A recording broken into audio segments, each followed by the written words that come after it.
In every culture, in every age, human beings have asked the same question: what is the true nature of reality? What is the essence of life? The ancient sages of India, rishis who lived in forests, mountains, and silent caves, arrived at a profound answer. They discovered that beneath all forms, beneath all thoughts, beneath the entire universe, there is one fundamental reality. They called it consciousness. Not consciousness as something the brain produces, but consciousness as the very ground of existence, self luminous, eternal, and uncreated.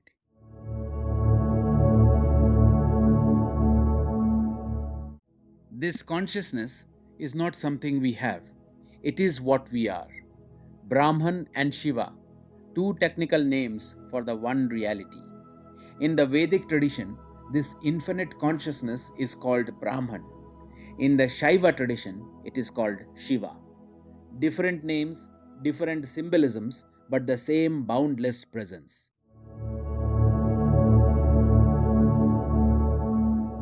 The ancient rishis discovered the nature of reality not by studying the outer world, but by turning inward with extraordinary clarity. Through deep meditation, disciplined self inquiry, and a steady quieting of the senses, they entered states in which the mind became transparent and consciousness revealed itself.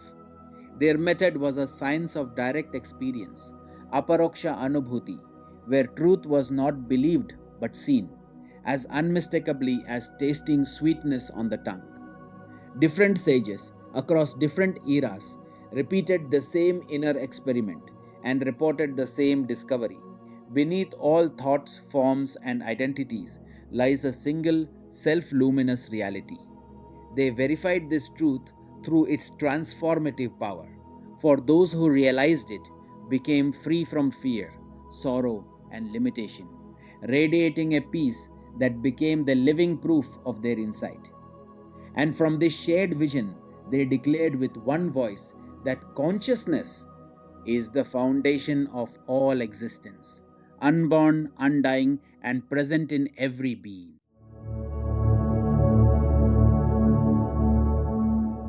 The rishis described this ultimate reality, whether called Brahman in the Vedic tradition or Śiva in the Shaiva tradition, as Sat, Chit, Ananda, pure eternal existence, pure consciousness, and pure ever renewed bliss. These are not qualities added to a divine being. There is no being, only beingness. Sat, Chit, Ananda are the very essence of reality itself. And when this same consciousness is viewed in its dynamic, expressive aspect, the Shaiva sages spoke of icchā, jñāna, and kriyā, the power of will, the power of knowing, and the power of action. These are not different from consciousness. They are consciousness unfolding itself, the inner pulse through which the infinite becomes the many. In this way, the Bharatiya Shastras reveal a profound vision.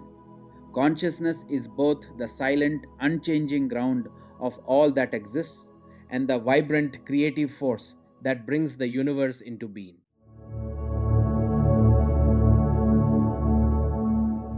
Before anything existed, before stars were born, before galaxies spiraled into form, before sound, space, or time, there was only consciousness. The Vedic sages called it Brahman. The Shaiva masters called it Śiva. Different names, different traditions, but pointing to the same underlying reality, the one infinite, self existent ground of all that is. Logically, too, there must have been such a state unlike anything we know today. No matter, no energy, no laws of physics, no separation.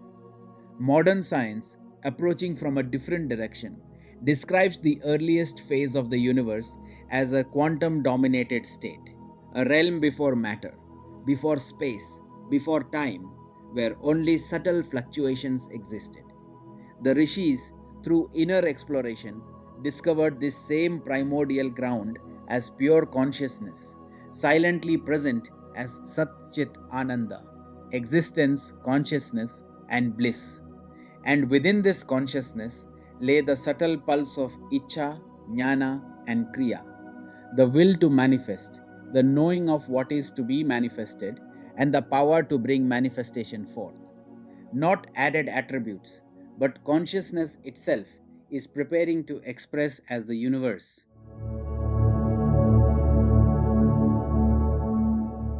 In the Bharatiya tradition, creation doesn't start with the Big Bang. It starts earlier with tattvas, the building blocks of experience. From this infinite stillness, creation begins. Before the universe roared into existence, before the first Big Bang, there was only consciousness, silent, infinite, self luminous. From that stillness emerged the tattvas, one by one, like the first ripples on a timeless ocean. These tattvas shaped the laws of nature, the structure of mind, the fabric of experience. Only then did the universe ignite, with the first Big Bang. In the Bharatiya vision, this cycle repeats endlessly: creation, dissolution, and creation again, each time beginning with the same subtle unfolding of tattvas and a new Big Bang. In the Shaiva tradition, there are 36 tattvas that map the entire journey from the highest limitless consciousness down to the physical world. They show how the infinite gradually appears as the finite, how the boundless becomes the bounded, how the one becomes the many. Understanding these tattvas is the key to understanding why we experience limitation, how individuality arises, and what our path of evolution truly is. The Vedic tradition, distilled in Sāṅkhya philosophy, focused on 25 of these tattvas, describing the structure of the human mind, senses, and the material world. From this understanding emerged the path of Ashtanga yoga and meditation, guiding the seeker to dissolve the layers of limitation and realize the non dual truth of Advaita, the oneness of the self and Brahman. But Sankhya's influence did not end with philosophy or yoga. Its map of 25 tattvas also became the foundation of Ayurveda, India's ancient science of life and healing. Ayurveda blossomed from the same Sāṅkhya insight that the human being is a microcosm of the universe, composed of the same principles: the senses, the mind, the subtle elements, and the five great elements. By understanding how these tattvas interact, strengthen, or fall out of balance, Ayurveda developed a complete system of diagnosis, diet, lifestyle, and medicine. Where yoga used the tattvas to transcend suffering, Ayurveda used them to heal suffering. Both emerged from the same vision of reality, both aimed at restoring harmony, one in the body, the other in consciousness. Thus, from the 25 tattvas arose two great streams: yoga, guiding the seeker inward toward liberation, and Ayurveda, guiding the individual toward balance, vitality, and well being. Together, they form a holistic path rooted in the same ancient understanding of how consciousness unfolds into life. The Shaiva tradition of Kashmir embraced all 36 tattvas, seeing the universe not as something to withdraw from, but as the living expression of consciousness itself. From this vision arose Pratyabhijñā Śaivism, the path of recognition, recognizing that everything we experience is Shiva's own energy, and that our true nature has always been divine. Two traditions, two maps, two styles of approach, one destination. Both Advaita Vedānta and Pratyabhijñā Śaivism lead us back to the same truth, that the essence of the universe and the essence of the self are one and the same. The difference lies only in emphasis. One sees the world as a temporary appearance, the other as a real expression of the divine, but both guide the seeker to the same realization of unity.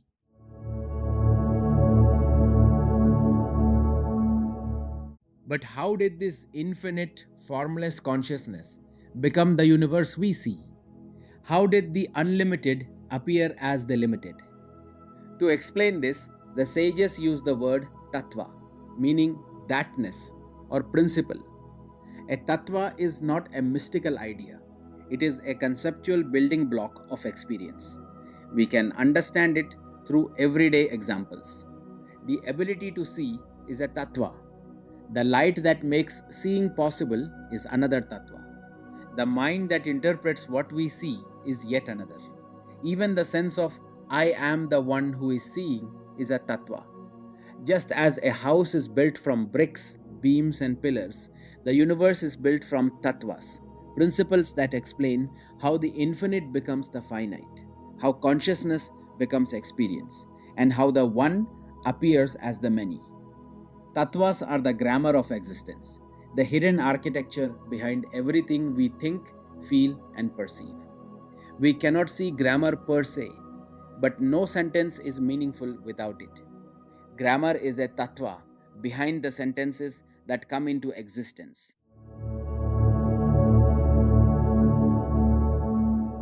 According to the Śaiva tradition, creation unfolds through 36 tattvas, beginning with the highest, purest form of consciousness and ending with the physical world. At the top are the five pure tattvas, where consciousness shines without boundaries, infinite, free, and self aware. Here, there is no separation between the knower, the knowing, and the known. Existence is possible only when it is experienced. For experiencing anything, there must be three aspects. Firstly, the subject, the one who experiences it. Then, secondly, the object, the one that is going to be experienced by the subject. Then, thirdly, a relationship between the subject and the object through a process of knowing, the mind. Therefore, the first step is to create the principles for the subject, the object, and the principles of mind. Then a gentle veil appears, Maya, not as illusion, but as the power that allows differences to arise. Through Maya and its five coverings, the limitless begins to appear limited. Time, space, individuality, and the sense of I emerge like colors appearing from pure white light when passed through a prism. Next come the tattvas of mind, senses, and subtle elements, the tools through which experience becomes possible. Thought, memory, emotion, perception all arise here. Finally, the last five tattvas form the physical world: earth, water, fire, air, and space, the familiar universe of matter and energy. In this way, the infinite consciousness does not create the world from outside. It unfolds into the world from within, step by step, through the 36 tattvas. The universe is not separate from consciousness. It is consciousness expressing itself in graded levels of density. Understanding these tattvas is like understanding the blueprint of our own existence. They show us how we became limited and how we can return to the unlimited. One great resource for understanding the 36 tattvas is the book Kashmir Shaivism, The Secret Supreme by Swami Lakshman Ju.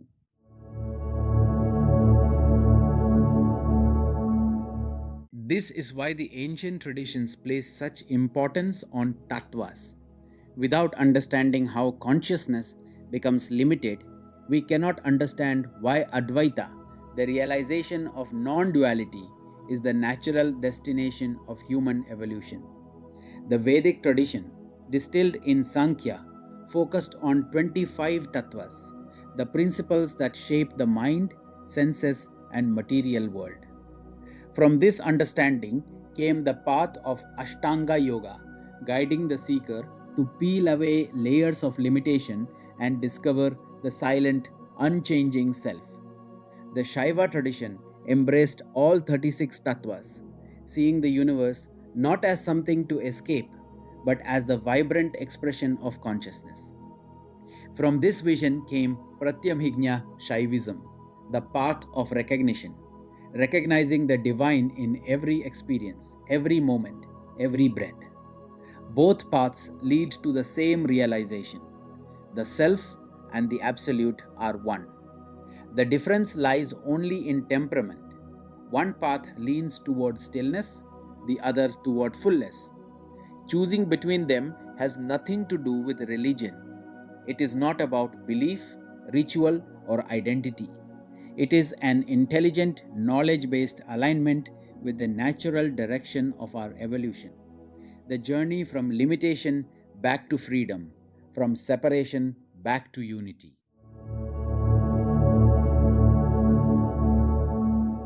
From this understanding emerged two great non dual philosophies, Advaita Vedānta. Advaita teaches that the world we see is not ultimately real. It is a temporary appearance, like a dream or a mirage.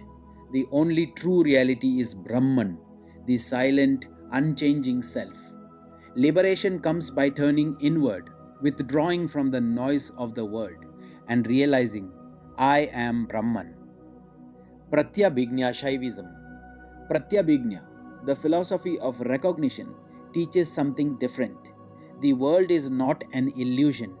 It is the real, vibrant expression of Shiva's freedom. Every experience, joy, sorrow, movement, stillness, is a pulse of divine energy. Liberation comes not by withdrawing from life, but by recognizing, I am Shiva, the source of all experience. One path leans toward stillness, the other toward fullness. One dissolves the world into the self, the other reveals the world as the self. Yet both speak of one reality. Both guide the seeker to the same destination. Both are two windows opening onto the same infinite sky.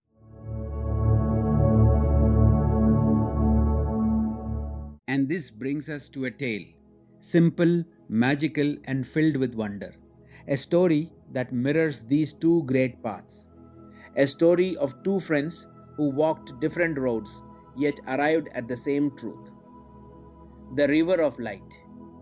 In a world divided between silence and celebration, two children set out on a journey. Aru believes peace can only be found in stillness. Veera believes truth lives within every song, every color, every moment of life. As they wander through mystical rivers, crystal mountains, and cosmic realms, their paths twist and turn, sometimes apart, sometimes together. Aru's world is quiet, like Advaita Vedānta. Veera's world is vibrant, like Pratyabhijñā Śaivism. But slowly, gently, they begin to see that silence and expression are not separate. Stillness and movement are not two. Both flow from the same source. Their journey becomes a mirror for our own search, a reminder that whether we seek truth in meditation or in life's dance, whether we turn inward or embrace the world.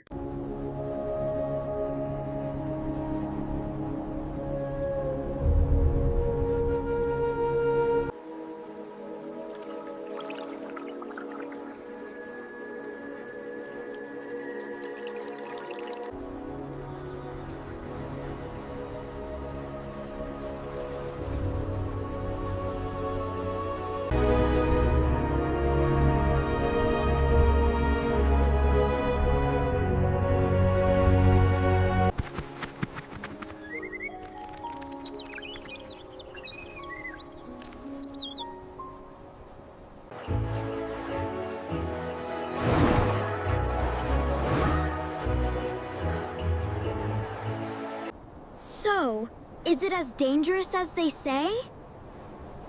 Only if you believe it is.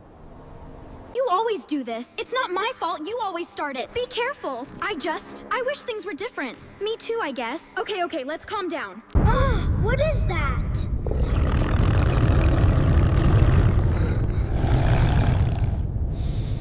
Help! A snake! It's gonna bite! It's just a rope.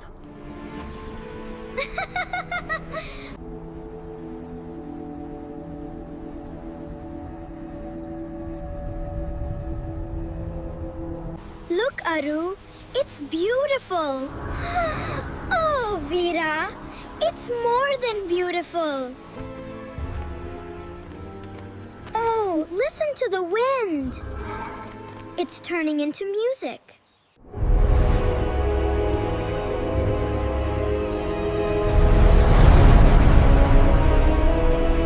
It's breathtaking, isn't it? It's everything. I have to go. Don't leave me.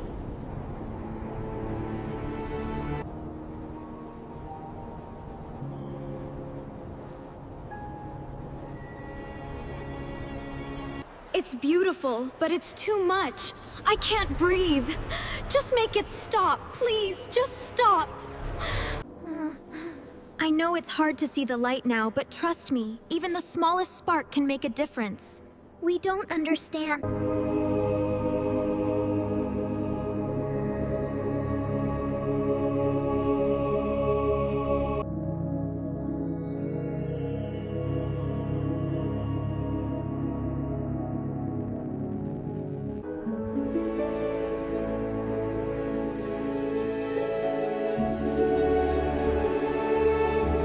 We are one, Veera. Yes, Aru, we always have been.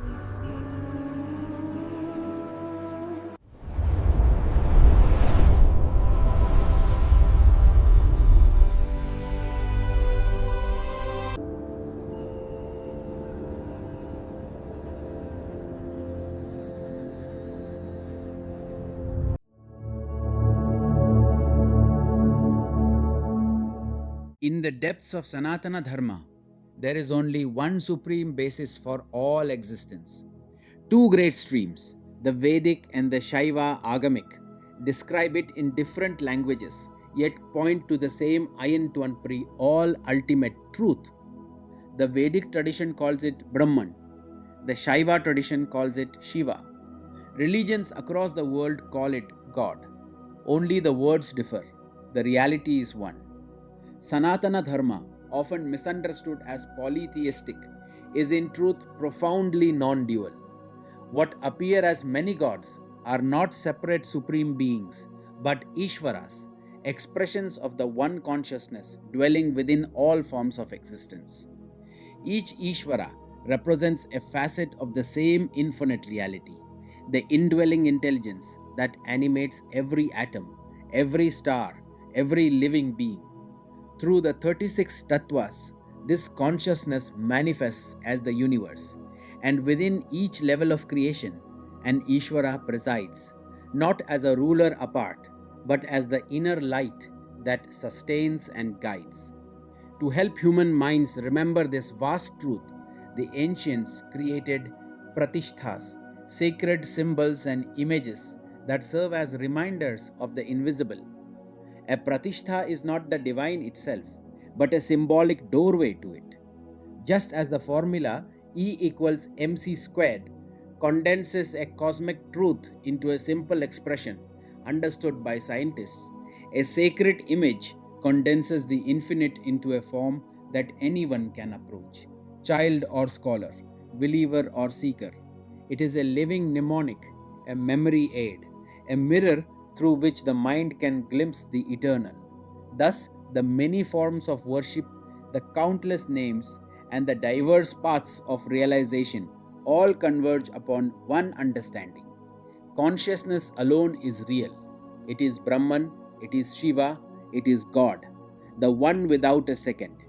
The universe is its expression, and every being is its reflection. Sanātana Dharma invites each of us to recognize this unity, not through belief, but through knowledge and experience, to align ourselves intelligently with the natural evolution of awareness, and to see the sacred not as distant, but as the very essence of our own existence. And so, as our story of Aru and Veera begins, we remember two paths, two visions, one destination, the return to the light from which all things arise.